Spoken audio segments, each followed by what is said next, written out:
Welcome to the Pastor's Comments. Written by Pastor Daniel Lundmark. This week's comments are entitled, Why Jesus Came. Deputy Sheriff Lloyd Prescott was teaching a class for police officers in the Salt Lake City Library on March 5, 1994. During a break he stepped into the hallway, and saw a gunman forcing people into a room. Prescott, who was dressed in street clothes, fell in line with the group and became the 19th hostage. When the gunman announced the order in which hostages would be executed, Prescott identified himself as a police officer. A fight ensued, and Prescott, in self-defense, shot the gunman. All of the hostages were released unharmed.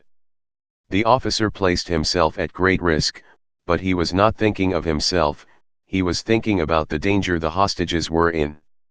John chapter 1 verse 14 declares that God was made flesh, and dwelt among us.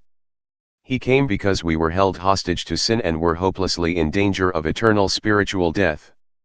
He entered our world to save us. Yes, saving us was what the incarnation was about. Matthew chapter 1 verse 21 says, And she shall bring forth a son, and thou shalt call his name Jesus, for he shall save his people from their sins.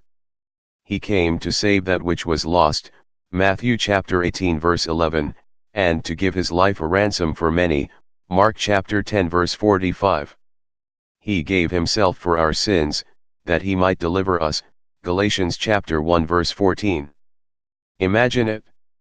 God, who could have crushed the world because of its sin, came into the world to be crushed for our sin. The very one who said that everyone who sinned would die, came to the world to die in our place.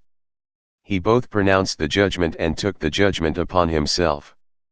God commendeth his love toward us, in that, while we were yet sinners, Christ died for us, Romans chapter 5 verse 8. God's love for us was the reason he came to save us, for God so loved the world, that he gave his only begotten Son, that whosoever believeth in him should not perish, but have everlasting life. For God sent not his Son into the world to condemn the world, but that the world through him might be saved, John chapter 3 verses 16 and 17.